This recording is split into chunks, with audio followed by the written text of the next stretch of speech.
Chapter 6: Meetings After Restructuring. Our psyche gets cracked by small fragments.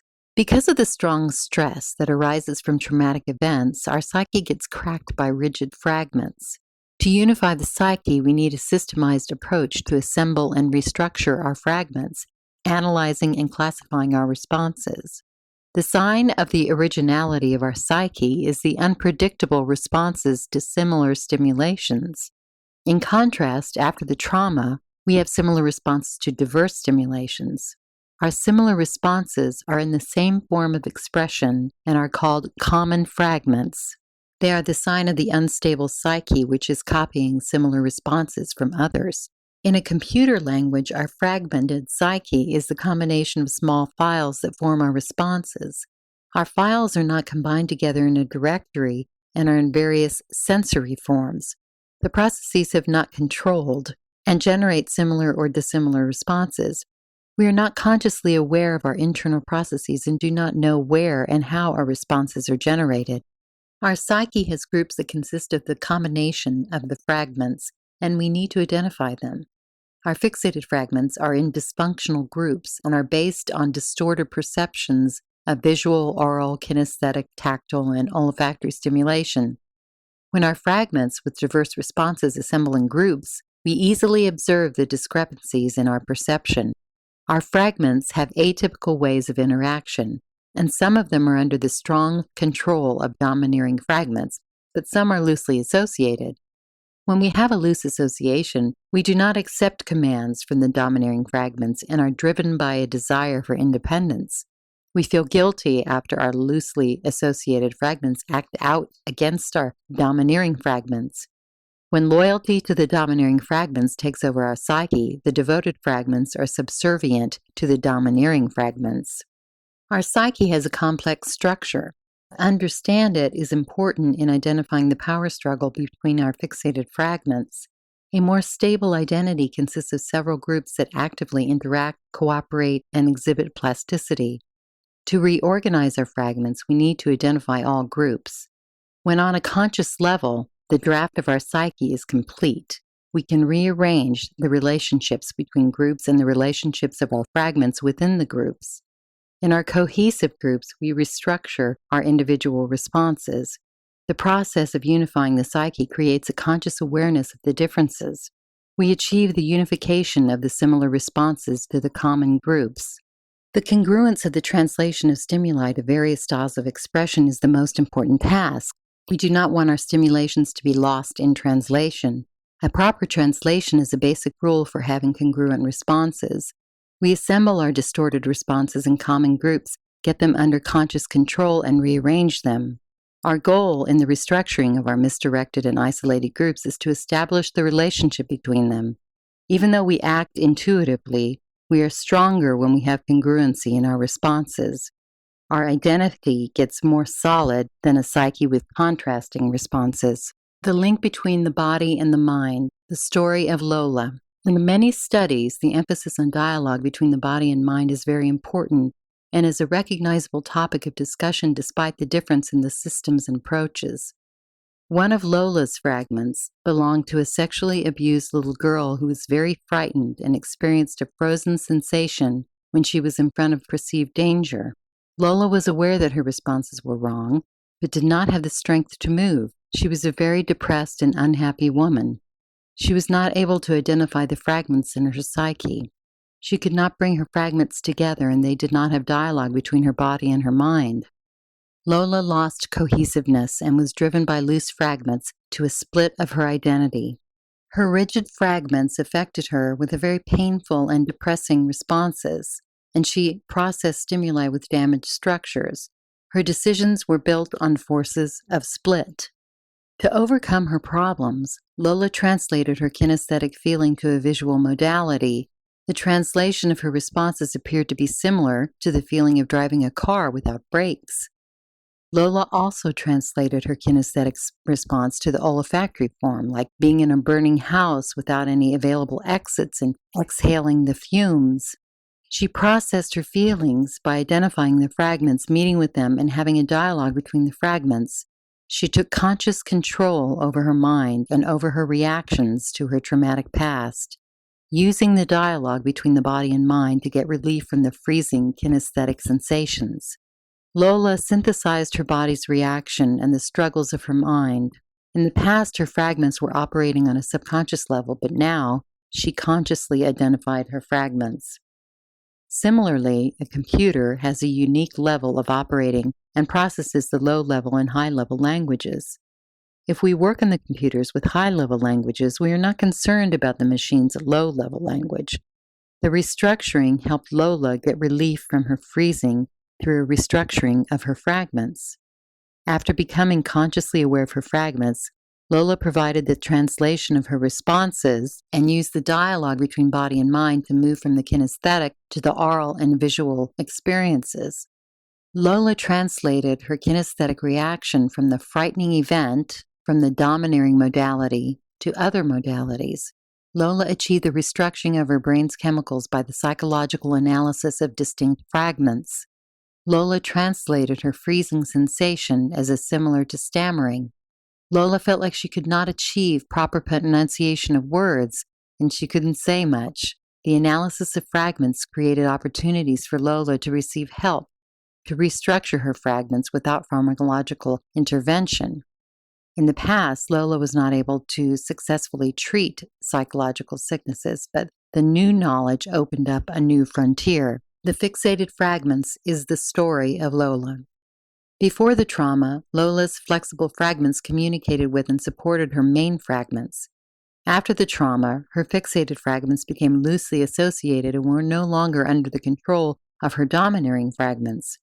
Loose fragments easily replaced her old fragments. Because it was hard to adjust to a painful experience, Lola's psyche split. She suffered from low self-esteem and unhappiness, and she had many fixated fragments. Her fixated and loose fragments spontaneously took over her psyche and became her main fragments.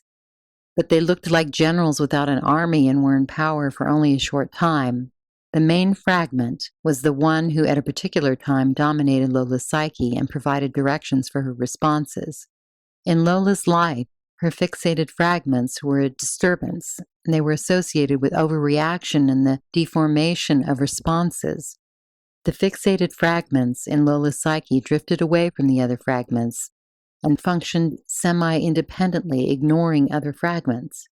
Because of the traumatic experience, her loose fragments created a lot of turbulence in her psyche in the form of flashbacks and intrusive thoughts. The turmoil in her psyche was a result of her inability to have peace between her fighting fragments. She achieved cohesiveness of her fragments by engaging in a dialogue after her fragments from her subconscious mind transferred to her conscious. She was able to facilitate the meetings and dialogue between her fragments in order to keep them together. The process of unifying her psyche was based on her recognized needs for reconfiguration and restructuring. Her damaged psyche was reversed, and in several steps, she regained its lost abilities. Lola achieved unification of her fragments in a solid identity with newly obtained flexibility and plasticity. The flexibility and plasticity of fragments is a link between a split and a solid self. We are becoming plastic surgeons, the story of an uncertain mother. The mother of a small child unifies her fragments. She is the plastic surgeon of her psyche and establishes new goals for her whole self. She brings new domineering fragments to be in charge and changes the configuration of her psyche.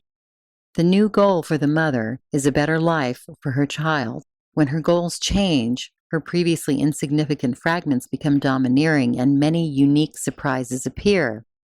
Her dominant fragments, which are based on her oral sensor, have changed. Because her fragments are unified with the common goal of providing physical protection for her child, the fragments with the kinesthetic sensory modality are in charge. Her kinesthetic base becomes dominant and her other modalities become subservient. Her kinesthetic fragment represents a grandmother who is very powerful and takes over her psyche. Her fragment of the grandmother provides the psyche with a response for protecting her child. At the same time, a domineering grandmother's fragment takes away all fun from her life. The mother, a young woman, talks and acts like a powerful grandmother. When her behavior comes to her conscious awareness, she is not happy about her new structure. She develops more realistic goals. Her goal is to reinforce her strength, but she also does not want confrontation with the grandmother fragment. She only wants a structure where all fragments are actively cooperating and participating in common goals. Her rearranged fragments have enough flexibility and plasticity, so she is involved in the reconfiguration and restructuring of her fixed fragments. She decides to expand her goal of the physical safety of her child to a bigger goal, the future emotional stability of her family. She engages in a dialogue with her fragments. Unfortunately for her, as a child, she did not have a good life because of her overprotective mother. Her desire is to have a better life for her child. Her fragments participate in meetings, and she defines the meaning of what a good life is for her child. She changes the configuration of her psyche and brings the subconscious structures to her conscious awareness. On a conscious level, she identifies her various fragments and initiates dialogue between them. When she's not engaging them in dialogue, she involves them in the negotiations and then switches to dialogue. Her work is as exciting as the work of the plastic surgeon on her psyche. Loosely associated fragments. The story of Ola. Ola was a Norwegian male in America who came from a religious surrounding where the topic of sex was taboo. He suffered from his low self-esteem and did not feel that he was attractive or lovable. He did not feel like a real Norwegian. He mentioned that around the world the stereotype of a Norwegian was a strong, stable, and confident man. He mentions that he always ran away from the spotlight because all of his life he felt as if he was an imposter. He was unhappy because his fragments were loosely associated and were in disagreement with the others. As a result of his unhappiness, all of his life he was sexually frustrated and lately became addicted to pornography. His responses were based on his moral and ethical rules, which condemned pornography and masturbation. His main fragments were not aligned with the others. He had responses characterized by shyness, fearfulness, avoidance, and also a manipulation of others. His domineering fragments were kinesthetic and exhibited his feeling of sexual immaturity, frustration, shame, and guilt. Ola disclosed that his mother actually was not a Norwegian, but an Eastern European woman who spoke accented Norwegian. He added that during his childhood, the majority of Eastern European women in Norway were working as domestics and were considered as second class. He recalled that his mother was a farm laborer before she met his father, who came from a well-to-do family. He also believed that his father's actions were reflected on him, and he felt responsible for the decisions of his father, who married out of his class. He had a Ukrainian mother and never defended her because he was scared that others would talk about him as an ugly hybrid. Several times he overheard his neighbors having fun by imitating his mother's accent. He did not confront them, even though he felt very offended. Nevertheless, he did feel that he had done something wrong and felt guilty. Because of constant discomfort and fears, he did not feel comfortable and did not feel equal to others. He often thought that something was wrong with him. Ola said that his responses to distinct stimulations were shyness and timidity, and they were established in his kinesthetic sensor. He also reported that his reaction included rightness in his body and a restriction of movement. He was troubled when he needed to express himself verbally, the same way as his mother was, and he was uncertain of his abilities. The name of one of his fragments was Oleg, which was the nickname his mother had called him in childhood, and it sounded more like the Eastern European than Norwegian. Because he had a secret, Ola stayed away from the girls because he was afraid that when they got too close, they would tease him or get him into trouble. He was scared of many of his body's sensation, and he was unhappy and constantly in inner turmoil. Running away from danger, the story of Ola. Ola was able to identify a fragment that he described predominantly as the kinesthetic response. This fragment had the kinesthetic response for every stimulation. On the influence of his fragment, Ola ran away from numerous troubles to save the self. He realized that in his life he ran away from danger and was not strong enough to face unpleasant events. He attributed his feelings to his childhood experiences when he was afraid of his father, who physically abused Ola's mother in front of their children. Ola mentioned that his fears were stronger than any other feeling because they were more eager to get out of any tense situation than his curiosity wanted to see what kind of new development would happen. He declared that his attitude of running away saved his life. Ola added that many times in his life, when he was not in danger, the running away fragments took over his psyche. He felt that these fragments were beneficial and helped him get out of Norway and eventually brought him to America. Because he was very lonely, his life in an American big city was contradictory and unpleasant. He disclosed that he didn't know the language and lacked any marketable skills to have a social life and advance himself in America. He was crushed by his unpleasant feelings of sexual frustration and the danger of losing himself in the big city. He ran away from the big city to the forest, which reminded him of his native Norway. He worked as a lumberjack for an American timber company in Canada. He lived with the primitive villagers who were drunk more often than sober. After the work, the biggest fun for them was playing cards. He did not talk to them, and they did not bother him. He read a lot of books and studied English. In the forest, he used adult publications for sexual gratification. After being in the forest for a while, he went back to the big city. He emphasized again that running away from the city did something good for him. In the forest, he found a good use of pornography and of gratifying himself. With masturbation, he did not need to get close to a real woman. He felt that running away from danger was an important and beneficial part of his makeup. We are pretending, the story of Ola. Ola was not pleased with the number of his fragments, but he pretended that he was happy with himself. He was covering up a fact that he did not achieve a wholeness of his psyche. Nevertheless, he was proud of some of his fragments, which were based on his kinesthetic sensor and provided positive responses of him being a hard worker and having a good work ethic. Before running to America from his native country, he was a soldier, and he considered himself to be a good one. He also was a skillful lumberjack in the forest and a construction worker in the American big city. He was paid top wages for his job. Ola also recognized another fragment that was based on his visual sensor. This fragment represented a calculating and manipulative part of Ola's psyche, and it looked like a smart aleck. He was not ashamed of this fragment and was very thankful that he had it. Ola recalled that he became productive because of this fragment, which helped him to find optimal solutions to problems and provided him with practical responses. This fragment was free from fears, and because of this fragment, he was able to marry a good American woman. But he was not able to keep their marriage going for a very long time. He loved his wife, even though she was not a beauty queen. She was a very stubborn American, but did not have any intention to split him. Her stability helped him to build confidence and keep all of his fragments together. On top of that, his wife was wealthy, professional, and smart, and she helped him get an education, and she gave birth to his handsome son. Because of his wife's influence, he developed self-reliance skills and was able to prove to his employer that he was very valuable. In America, he was financially stable. Later in life, he hired an agent who watched out for his business and helped him in his old age.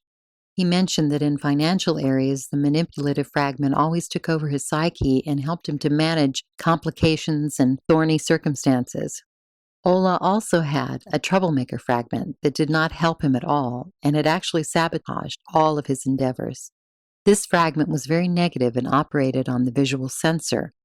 Because of him, Ola saw himself as ugly and unworthy of love. He mentioned that his father was a butcher and had inherited a butcher shop, but his mother was a peasant Eastern European woman. His father was a wealthy man who married out of his class. He felt that his father's behavior was very irresponsible and was a weakness. He believed that his father put a big burden on his children because they came from a mixed background. He assumed that because of his shameful situation, no Norwegian woman would love him. Nevertheless, he was very close to his mother and felt that only she loved him. From America, he called her every week to Norway to talk. When Ola's mother passed away, his sister took his mother's place as his confidant. But it was not the same. He mentioned that his sister was a favorite of their father and did not remember their father as a scary person like he did. She remembered their father as very nice and their mother as very stubborn. His sister did not have any negative feelings towards his father, but he still remembered his father as a horrifying man. He remembered that his father tenderly kept his daughter on his lap and swore at his wife. In his memory, his father was fondling his daughters. but she denied it. After Ola's parents passed away, he continued his calls to his relatives in Norway, and they argued about their differing memories. He realized that he did not have anyone to whom he could relate. He believed that as a young man, he ran away from his relatives because around them he could not have stability and a wholeness of his identity. He believed that his relatives were disturbing his peace. Later, he understood that he did not achieve wholeness because he was pretending to be happy. Luckily for him, Ola relied a lot on his intuition. On an impulse, he married a woman who wanted him too, and that helped him keep his fragments together. He also knew that he did not have any real unity of his fragments, and in front of his wife he pretended that he was a real man. Somewhere inside he knew that he was in damaged goods, and he was afraid that his wife would find out. Eventually his wife realized that he was avoiding real intimacy, and sex for him was only a mechanical exercise. Because he did not expect any rejection, he felt he did not need to pretend. When his wife became sure that he was not open to her love, she made a move. She left him. He never remarried, and he never felt really happy, but he continued to pretend that he'd achieved wholeness. Pretension is the ruling force, the story of Ola. Pretension became the ruling force of Ola's psyche and was based on his false beliefs. Without any big commotion, he accepted the news of his wife moving to another state with a man, and she took their son with her. He was separated with his son, but Ola pretended that nothing terrible had happened in his life by detaching from his feelings. Deep inside, Ola did not believe that any woman would be attracted to him. He did not have any evidence of this, but he suspected that his wife had never really loved him in the first place, and he meekly went along with her decision to leave him. His belief was based on the conviction that he was not a lovable person. Because of his thought that he couldn't be loved, he never let anyone get close and pushed others away. He did not permit any woman to love him. Emotionally, he ran away from women because he did not trust them. He remembered that as a young man, he ran away from his Norwegian sweetheart. He only trusted his mother and his sister. As a child, he unsuccessfully competed for his father's love. Ola knew that his father loved his sister more. He also doubted his mother's love and felt that deeply in her heart she loved his sister more too. To get his parents' attention, he pretended to be scared and sick. Ola left Norway for America because he did not trust his family. The most important achievement was that in America he did not need to pretend. He said that he loved his family, but by being far from them he felt at peace. All of his life he ran away from every significant woman, which included his mother, his sister, his wife, and his girlfriends. Despite the fact that he deliberately abandoned any ties with significant others, he felt lonely and empty. To escape from his misery, he was good with philosophical abstractions, books, and art. He was deeply involved in the English language and spoke it without an accent.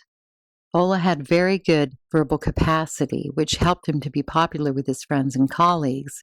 He expressed very eloquently new theories and passages of scripture. Ola was religious, but did not replace his entire life with religion.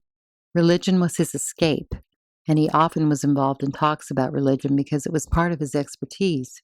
The escapist, one of his fragments, operated predominantly on the oral censor.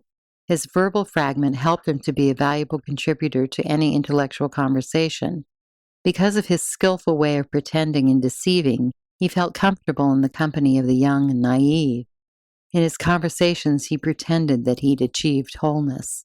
The roots of psychological addiction are in the fragmented identity, the story of Ola. As with other addictions, Ola's psychological addiction of going to prostitutes had roots in his fragmented identity and represented his impulsive behavior. By going to prostitutes, his domineering fragments wanted to keep his psyche together. On the subconscious level, they wanted unification with the loose fragments.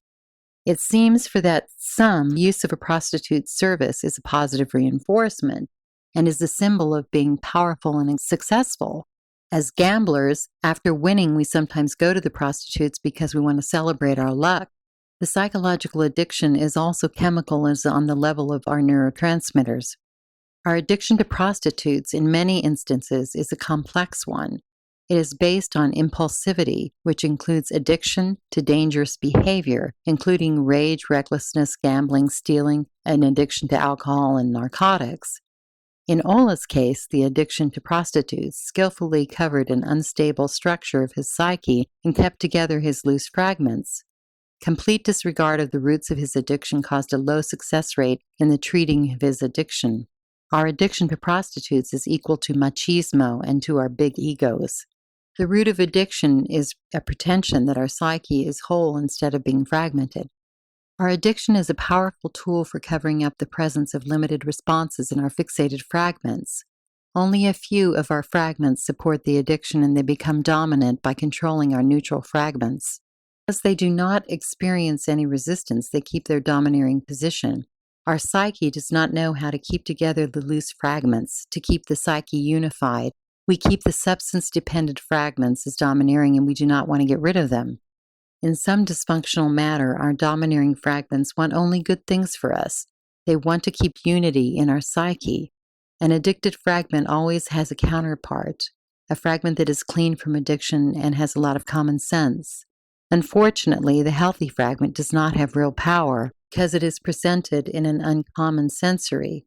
This fragment has a mission too, and it covers up the secret of our psyche, pretending that our psyche is solid. Because it is clean, it easily deceives others. One of Olga's fragments was a physically abused boy, and even with a little stress, he recalled a very distorted past. His fragment was built on the visual sensor and contained the traumatic memories of his child abuse. Ola also had an abusive, ignorant, and macho fragment that operated on the kinesthetic sensor. One of Ola's fragments covered up his fixated fragments and his impulsive behavior. Ola's addiction to prostitutes was an attempt to detach from trauma. It was a process for unifying him with his neutral fragments. The first step of recovery is translating the responses, the story of Ola. In order to get control of his addiction, Ola needed to achieve cohesiveness. He translated his responses to his other sensory modalities. Because of his desire to escape reality, Ola's fragments were loosely associated and had fixated and neutral responses. His fixated fragments spontaneously took over his psyche. The fixated fragments did not have any flexibility, lacked the common goals, and did not have any agreement in perception. They did not communicate and opposed other fragments on the sensory forms. The fixated fragments of the kinesthetic modality humiliated the oral and visual fragments and vice versa. Ola's distorted perceptions were caused by the incongruence in communication between his fragments. He had a lack of desire to understand the differences in the sensory experiences, which complicated his efforts to get all of his fragments together. His fragments lacked references as to how to translate one type of sensory experience to another. His kinesthetic fragments were incapable of understanding his oral and visual stimulations. Only the addiction to pornography kept Ola's fixated fragments together. His psyche strived for unification but would not give up the pornography, which was the main partner in keeping everything together. The work to change associations of distinct fragments is similar to a plastic surgeon's work. Ola was able to consciously identify and rearrange the structure and composition of his fragments in order to build relationships. He translated his experiences to discrete sensory modalities, and his fragments agreed with the common goal. The destructive behavior stopped when he rearranged the fragments in his psyche. The destructive tendencies were part of an old system and did not have any place in the new system. Ola's psyche did not keep the addiction to the pornography. To keep his fragments together, he appointed distinct, domineering fragments. Until the psyche was reconstructed in the cohesive system, he had the strong need for the psychological addiction, but now the addiction was not needed. Until the psyche was reconstructed in the cohesive system, he had the strong need for the psychological addiction, but now the addiction was not needed. The domineering, suppressing the neutral. The story of Danila. Danila was married to a Ukrainian woman and had children. In Danila's fragmented identity, the domineering fragments suppressed his neutral fragments. He was the son and grandson of alcoholics. The domineering fragments supported his chemical dependence, and the responses of his fragments were fixated and provided only limited feedback.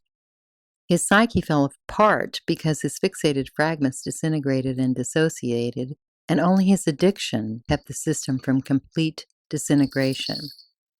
He was a good provider and kept his work as a car mechanic for 18 years. He did not drink during the business hours, but in the evenings he consumed alcohol until he was in a stupor. Despite his alcoholism, his fragments on the oral sensor had a good working ethic, and some visual fragments supported his need for stability. His psyche functioned as a productive one, and he was the type of alcoholic who did not have any desire to stop drinking and become sober. He hated violence and did not want to abuse his wife. Nevertheless, he drank and was an abusive husband. Danilo was motivated to restructure his psyche. He brought his conflicts to his conscious awareness and balanced and aligned his aural and kinesthetic fragments. In restructuring his psyche, he had two goals. The first goal was to find a way to verbalize his experiences. The second goal was the translation of the visual experience to other sensors. Danilo was translating his fragments to the kinesthetic sensor to help him. The abused little child on his visual sensor was protected by the strong fragment on his kinesthetic sensory modality. Translation of his experiences from one approach to another created in his psyche the atmosphere of understanding and support. He verbalized his experiences in a distinct manner, and his fragments realizes that their first priority was to keep them safe because their emotional structure was damaged. It was the first step in the process of dialogue and unification. Danilo visually relived his experiences as the main way of representation. The balance of intensity of the visual, oral, and kinesthetic responses created an alignment between fragments that shared the same information. The visual experiences of him as a victim of violence translated to the oral experience, which allowed him to reach an understanding between dissimilar fragments. He translated his visual experience to sounds and created a better understanding of being a victim. The visual stimulation triggered a strong response, and he cried. He was recording the sound that later he was translating to the kinesthetic experiences. He then translated his visual experience to the kinesthetic, understanding that he needed to keep his fragments safe and to avoid unnecessary stress. He translated his experiences in steps, which was safer and less intense, and he recorded his yelling and crying. To stop his addiction, he worked with medical doctors who monitored his withdrawal stages and his translations. Danilo recorded his oral experience in the dissimilar intensities. He also translated the sound to movements. He listened to the sound and visualized the matching movements. When he was ready to reproduce the kinesthetic experience, he hit the pillow and yelled at the same time. He beat the mattress with all of his force. He had enough strength to avoid bruises, and he felt strong relief from the temptation to use alcohol. The alcohol was a means to keep the structure together, but he didn't need it anymore. The important fact was that the withdrawal, if not controlled, could cause physiological damages and may even have lethal consequences. The work on chemical dependence can be successful when the needed precautions are observed and the subject is closely monitored by a trained physician. After Danilo completed empowering his repressed fragments, the dominant fragments did not need alcohol to keep the others together. His fragments were released from the suppression of the domineering fragments to keep his psyche together, but there was more work ahead. The way to reach understanding between fragments. The translation of responses to diverse manner is the more simple way to reach an understanding between fragments. Danilo's fixated fragments had several sensory bases and were not aligned and balanced. The modalities were oral, visual, kinesthetic, and olfactory. When he dealt with his inhibition, his addiction was better controlled. The factors of suppression were not on the way, and Danilo felt that his chemical dependence was easier to manage. He focused on various modalities. Where fragments were misaligned and detached from the experience, the translations helped him to deal with his addiction. He translated his experience to the oral modality from the fragment on the kinesthetic sensor. Some of his fragments responded with violence and physical dominance, inciting him to be a macho man. His psyche had fixated fragments that were violent, aggressive, and expressed his emotions and sounds. By recording his expressions, he was able to listen to his oral translations of the kinesthetic expressions. The oral match for his kinesthetic experience was mainly the yelling and swearing that he did in the translation of his oral experiences to visual sensors. In other words, he was visualizing his recorded oral experience. Daniela's translation to visual experiences was unique and tough because he saw so many horrible images. Daniela mentioned that it was problematic to estimate how long it would take him to complete those tasks. He added that it was impossible to predict what kind of visual experiences he would encounter. He acknowledged that, to be on the safe side, visualization may well be done together with relaxation exercises. He needed more time to have a translation of his experiences, because after the emotional turbulences, many fragments in distinct sensory styles suffered from psychological and physiological damage.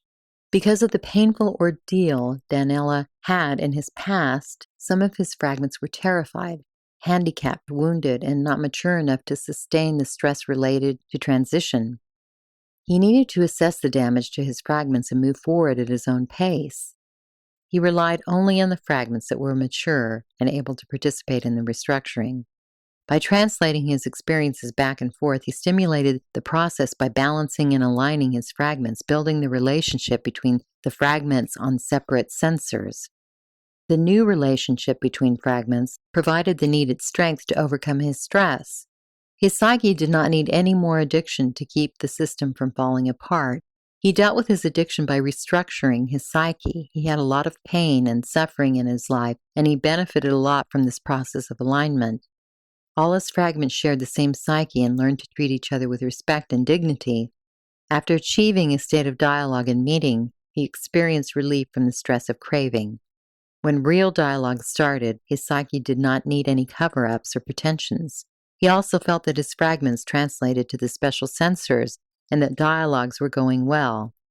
Now the process of recuperation from addiction was unstoppable. Psyches with comparable domineering sensors. Other people can have comparable domineering sensors, and there is a similarity in processing information. The similarity in domineering sensors, which can be oral, visual, kinesthetic, and olfactory, provides a better chance for others to understand us. Their domineering responses are in the same style of expression, which is the very important psychological factor. We deepen our relationships when we understand others better. When we have the domineering fragments on the same sensors as others, we are more tolerant and have a better chance to reach agreement on numerous issues. When our experiences are translated from one sensor to another, the interaction between fragments becomes more productive, and we can easily overcome disagreement when we translate assorted domineering sensors to one common sensor. Without dialogue, it is not possible to achieve wholeness of the psyche, and we have a goal to get all of our fragments engaged in dialogue. The self-actualization process has begun. The dialogues are between homeostasis and the desire for change. Our dialogues are in sounds, in images, in movements, and on a conscious level. Even our psyche's structure resists any changes as we make an effort to keep our fragments together. We use addiction, fetishism, and other things to resist splitting. Our addiction keeps the pretension of wholeness, protecting our psyche from falling apart and resisting disassociation. Our various addictions cover up the split because we are not willing to deal with the lack of balance and alignments. In the self-actualization process, we do not pretend, and our psyche does not need to use addiction because, besides being a verbalization, there are other ways to process feelings. We translate our experience to the oral and kinesthetic forms in order to have a wider area of interactions and to become aware of others who have the same domineering senses and exhibit a similarity in processing information. We successfully identify the others with the resemblance in our domineering modalities. When we have a similarity in the processing of information, we are able to have more meaningful interactions. New fragments are a domineering force. The story of Karine. Karine, a middle-aged Armenian female with changing perceptions, was addicted to gambling. New fragments took over her psyche and became a domineering force behind her responses. In order to be aligned with new responses, the new dominant force altered her view on existence. When her new domineering fragments had cheerful responses, Karine's existence appeared bright. When her negative and irritable fragments took over, her psyche and existence was dark and uncomfortable. The disassociated fragments were atypical because they had a loose view on the past and present. Often, disassociated characters were not aware of others. There are loose associations between Careen's fragments, which continued to confuse her. Because of the recurrent changes, her perception was unstable. Nevertheless, her behavior was not completely disassociated, and she didn't block the feelings of existence. During the process of separation from her domineering fragments, some fragments did not disassociate and shared the same past and present. Careen had a fragmented psyche. She did not have a feeling of lost time, and she remembered all of it. But she had feelings of detachment from the present and the past. When Careen had internal conversations, she always addressed it to some unknown fragment in her psyche. Her psyche presented an unstable structure, and she appeared very confused. When her fixated fragment, which was carrying an addiction, became domineering, her behavior changed and her responses became unreasonable. Careen did not understand that her responses were abnormal and that they were out of the limits of common sense. She had a tendency to present absurd ideas and was constantly losing money by gambling, but she always went back to the casino and indulged in gambling. Her behavior did not make any sense. If Careen did make a right bet and win, she immediately risked it again and all of her winnings. She played recklessly and was unable to stop until she lost all of her money. When she talked to others, her logic and her train of thought did not conform to common sense. She said that she did not need to save money, explaining that even though she was not young, she did not care about old age and may not live to see it. Our common sense would say that a healthy individual should work and save money for old age, because when she is old, she cannot work and needs to buy things. Careen expressed the exaggerated logic of the extreme. Her logic was not popular because it did not conform to the general view. It was extremely blown out of proportion because the fixated fragment, which had an addiction, took over her psyche and became a domineering force for all of her responses. The process of splitting is resistant. The story of Careen. The splitting process in Careen's psyche prevented her from having genuine dialogue between her fragments. As a child, she was very sensitive to neighbors' gossip. When she overheard, she had a fixated domineering fragment on her oral sensor that was very disturbing. She reported that when she was a child, her father left her mother for another woman. She recalled that her mother was always questioning the neighbors' words and did not trust them. She always tried to find vicious intent in the neighbors' idle talk.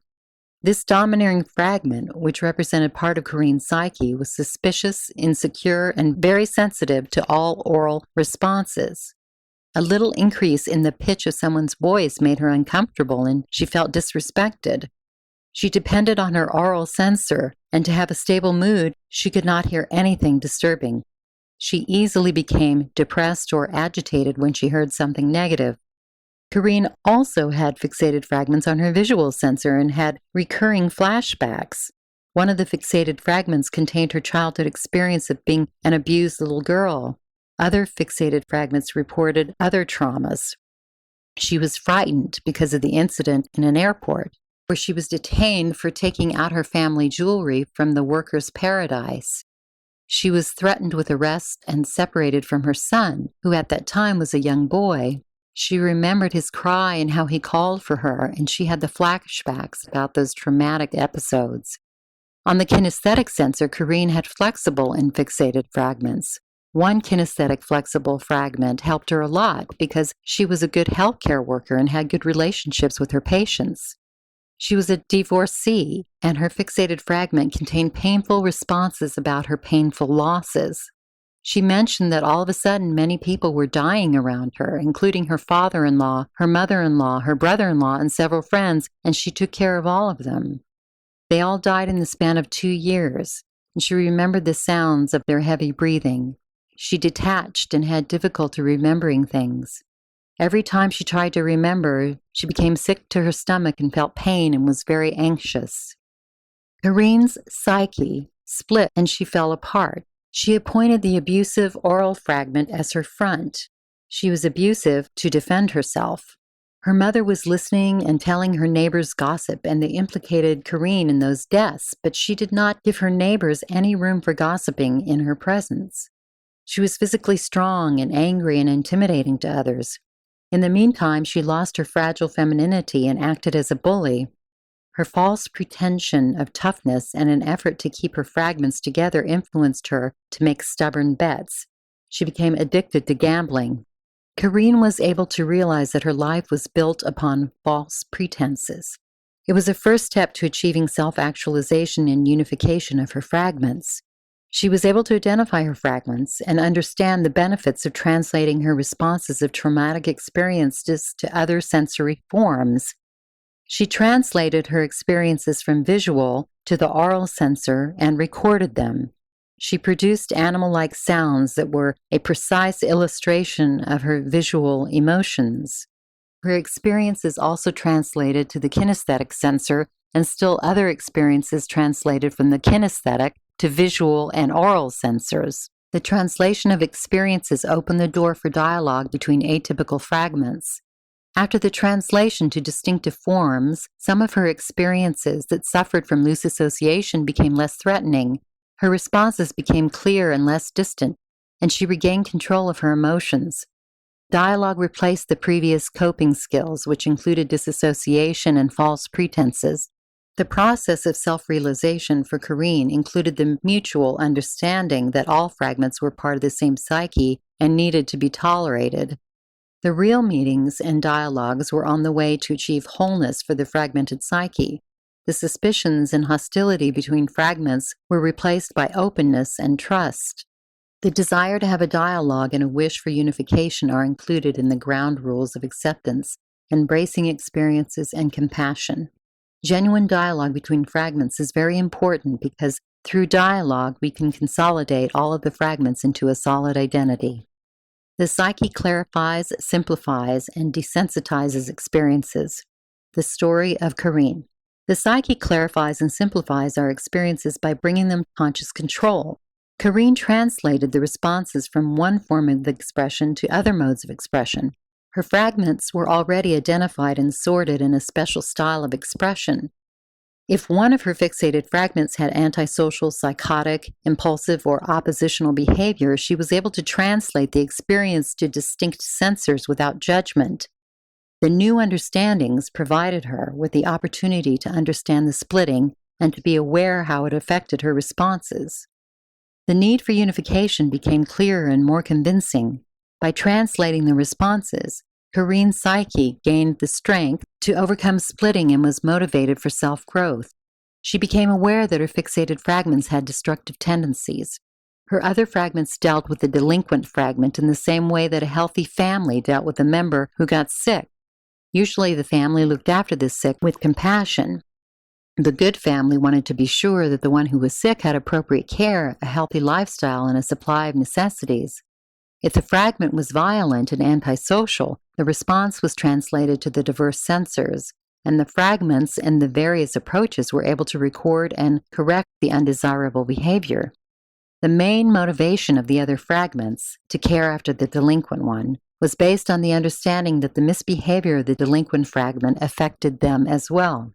Our antisocial and immature fragments can be on any of the sensory types and can hide behind any type of response. Being addicted to gambling creates confusion. The fragments were manipulating Carine, who was able to convince her neutral fragments that the beliefs of addiction were temporary. Before, she had recklessly relied on the delinquent fragments, which were destructive by nature and could easily ruin the structure of her psyche. The reckless fragments could achieve splitting and hid behind very manipulative, demagogic responses. Those responses masked splitting tendencies by the seemingly appropriate contents. Carine's psyche was consciously aware of this situation. She had prevented the delinquent fragment from confusing the neutral fragments. We cannot confuse the fragmented identity with a multiple personality disorder. Both of them, in the eyes of the law, are equal and have the same responsibility to follow the rules and regulations. When disassociated fragments become multiple personality, nothing changes. Law and the system of punishment in society does not distinguish between loose fragments and disassociated identities. It punishes only the physical body. In the fragmented psyche, the fragments are supposed to be aware of what is going on. The law, unfortunately, does not care about the loose fragments. and indiscriminately punishes all fragments and all personalities that are part of the same psyche. The incorporation of multiple personalities to one personality helps to avoid underserved punishment. Nevertheless, the multiple psyches endure a lot of splitting in the process of incorporation and become fragmented. Carine felt proud of her work in self-actualization, and her self-esteem increased. Her psyche controlled the delinquent, immature, and antisocial fragments and helped the rigid, sick, and abused fragments to deal with the trauma. Her self-actualization became a success, and false pretenses were not needed. Her fragments involved themselves in genuine dialogue. The translation of her experiences to distinctive sensors created more opportunity for her fragments to understand her struggles. The work to solidify all fragments of the psyche became her main goal. We use the art of negotiation with others. In dealing with others, we learn the art of negotiation, but in relationships with our own fragments, we want to achieve meeting and genuine dialogue. To find middle ground with other individuals is a big achievement, but with our own fragments, we push for dialogue. We do not want any scapegoats inside our psyche, and we do not call our fragments by derogative names. We are on a mission to be nice to all of our fragments, even though the few that are rebellious and damaged. Our motivation is to engage the fragments in dialogue. We understand all of our fragments because they are part of the same psyche. All of our fragments suffer if we get sick or incapacitated. Some of our fragments are in opposition to dialogue and sabotage the healing process. The process of persuading our fragments is a very delicate one. The neutral fragments can also be convinced to join a dialogue and achieve congruence. We want a dialogue with our own fragments because the inner negotiations are a confirmation of the unresolved splitting. The meaning of the dialogue is a willingness of all of our fragments to discuss the problem and to find a solution. If they are forced to join a dialogue, the partners are unreliable. When fragments realize the importance of the dialogue, then eventually they become facilitators of the dialogue. This process has 2 steps. In the first step, the job is identifying, translating, and enrolling the fragments in a dialogue. In the second step, through the dialogue between fragments, the spokesman for the fragments can be elected.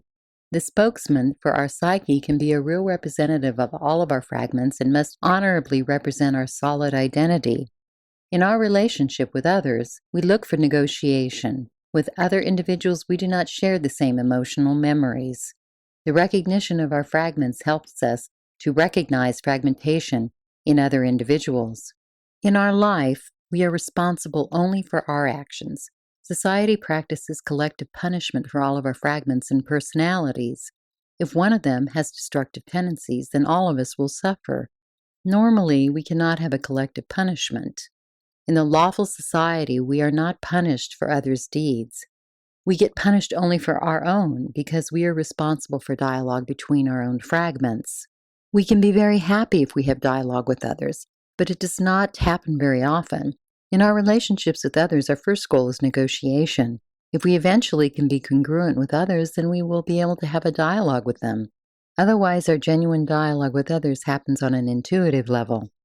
In dialogue, we feel unification and have a real meeting. We also know our limitations.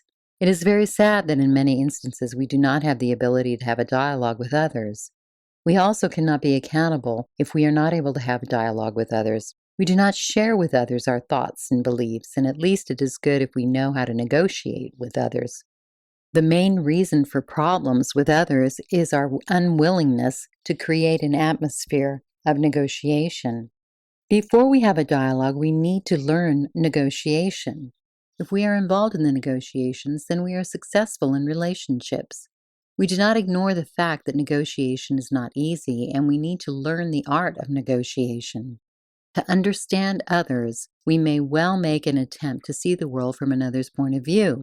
To be a good negotiator, we identify the strength of sensory styles of others and then choose which sensory form in our own experience is more acceptable for our negotiation. The main purpose of negotiation is to understand the experience of others. In many instances, we translate our experience to others' sensory approaches because it is easier to understand others from a variety of sensory perceptions. The willingness to translate our experiences to a distinctive sensory style is a sign of flexibility, which is a prerequisite for our successful negotiation. In translating our experiences to diverse sensors, our skills become more transparent. With the translation of our experiences to the sensory experience of a partner, we transcend insignificant barriers. The negotiations may not become a dialogue, but we can make progress in our interactions with others when we have a successful negotiation. The verbal, nonverbal, and mixed way of expressions. When we learn the art of negotiation, we also understand that our fragments have a visual, kinesthetic, and oral sensory base, and have verbal, nonverbal, and a mixed way of expression. In kinesthetic form, we appropriately use a lot of our nonverbal responses like nodding our head or waving a hand. We use the verbal together with the nonverbal responses. Our flexible fragments translate our experiences to verbal expressions and help our domineering fragment with the verbalization of feelings. Our domineering fragments direct many of our responses, which stand in the front line as a spokesperson for our psyche. Our domineering fragments usually align with others that are on the same sensory style. When we have fixated nonverbal fragments, we do not understand what kind of experiences they express. It is important to identify those fragments and to engage them in dialogue with our verbal fragments. Because of various reasons, we are challenged to express the self in public, but we don't do it verbally, kinesthetically, and visually. When we are confused and are unable to express the self verbally, we use our posture. As a result, we express the self with weird movements, which sometimes reminds us of strange rituals, or we produce bizarre noises. It is the result of the fixated responses. We also use self-made rules and get a freezing effect that makes our bodies too tight, so that we seem to be in a stupor. We use fixated responses in numerous stimulations, not only expressing the self verbally, but also making sounds of crying, yelling, or mumbling. When we deal with our own atypical responses, we are aware of which sensory manners the deviations exhibit the self. The exaggerated reaction shows the excessive release of our chemistry, and the restriction shows that our brain is not releasing enough chemicals. It indicates that there is a deviation from the mean. We realize that one of our sensory styles, where the abnormalities are present, has fixated responses. We have an abnormal kinesthetic sensory base when we display excessive or restricted kinesthetic responses. Our excessive kinesthetic responses exhibit many unneeded kinesthetic motions, like when we spend a lot of time playing with a keychain. Our restricted motions demonstrate the suppressed physical activity, which includes being tight and impeding our movements. When we have an abnormal oral sensory base, we overreact to every sound and to internal voices. We are also inattentive, rambling, and guardingly reacting to verbal stimulations. When we are inarticulate, we get upset.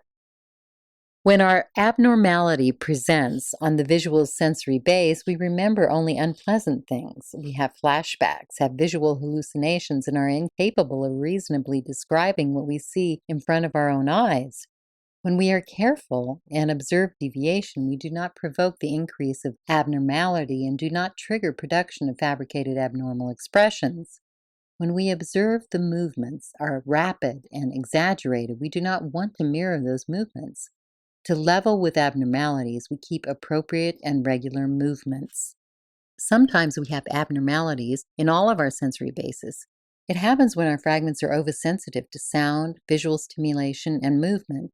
We get agitated and angry even at little increases in the pitch of sounds, as well as someone's accented speech or an odd sequence of words. We get angry at someone who, during conversations, looks in the opposite direction. We get upset because many of the small things that make us irritable and angry. We become very nervous because everything we see, hear, touch, and smell does not satisfy us. This situation happens because we do not have the verbal ability to express our feelings. The situation gets tricky when we have negotiations with others. We are not sure what kind of feelings nonverbal fragments express. When we are forming responses and want to have successful negotiations, we need to be sensitive to the problems of others and have understanding of their feelings. First, we identify the sensory type which their fragments represent. If one of their sensory manners presents exaggerated or restricted reactions, it is a sign of imbalance in the brain's chemistry. We need to check our responses when we prepare for negotiations and others around us are easily annoyed. When others have abnormalities in their sensory styles, we need to adjust our own responses. To help others mirror our appropriate responses or switch to a dissimilar sensory approach, we use appropriate responses in the same sensory mode. Sometimes our mimicry and our movement are more suitable to one group. One group feels better when we are verbal, and another prefers the mixed approach. When we are not sure what someone's nonverbal message expresses, we can understand it through different domineering sensory styles. We respect the feelings of others in the same way as we respect our own feelings. To have a good guess about the feelings of others, we need to get in touch with our own fragments, which will pinpoint the appropriate manner for approaching others without hurting their feelings. We delegate responsibility to our own fragments that match others' sensory styles. This is a complicated negotiation. We choose our responses according to the situation and relay our intuition and the knowledge of the art of negotiation. Epilogue. We want to have a solid identity, a dynamic interaction between flexible fragments and congruency in our responses. We want our oral, visual, kinesthetic, and olfactory fragments to be in constant interactions. We are in constant dialogue and meetings with all of our fragments.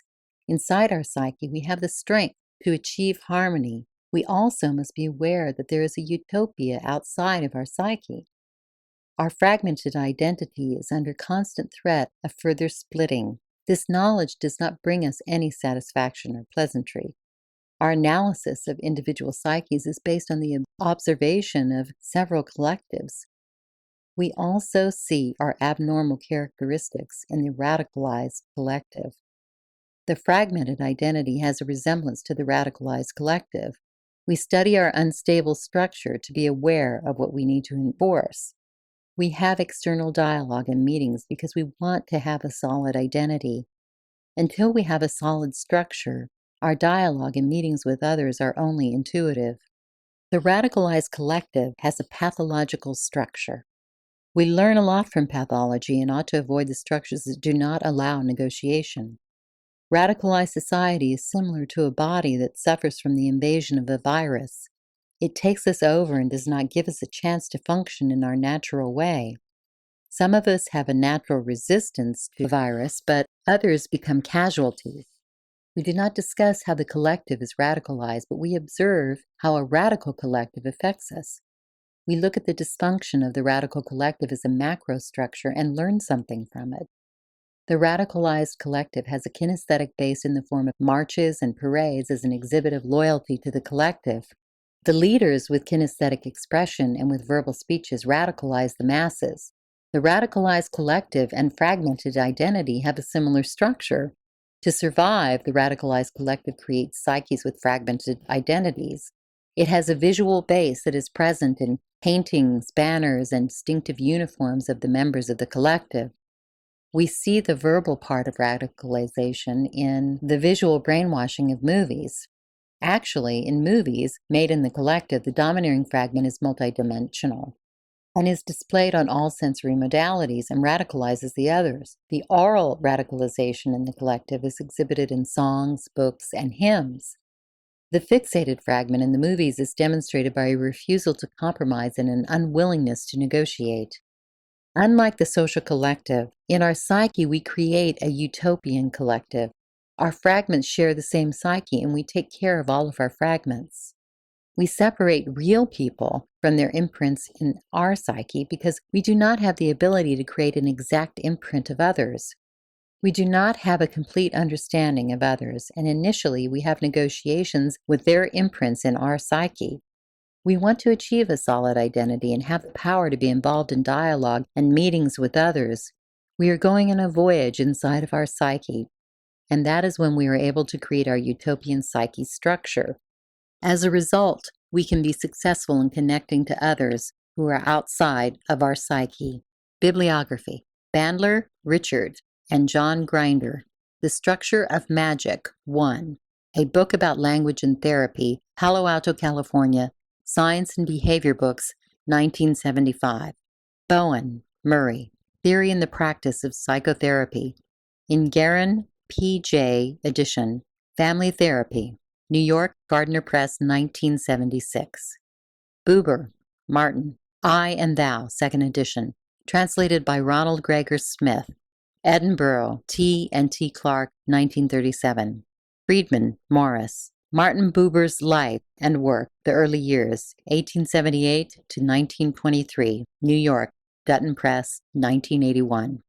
Klein, Melanie. Envy and Gratitude, A Study of Unconscious Forces, New York, Basic Books, 1957. Kohut, Heinz. The Restoration of the Self, New York, International Universities Press, 1977. Rogers, C.R. A Theory of Therapy, Personality, and Interpersonal Relationships as Developed in the Client-Centered Framework, in Koch S. edition. Psychology, A Study of Science, New York, McGraw-Hill, 1959. This concludes Sailor's Psychology, a methodology on self-discovery through the tale of a Semite in the Squall, by Dr. Chester Litvin, Ph.D. psychologist, published by iUniverse. This book is in memory of my parents, my father, Max Litvinoff, my mother, Polina Gilmofarb.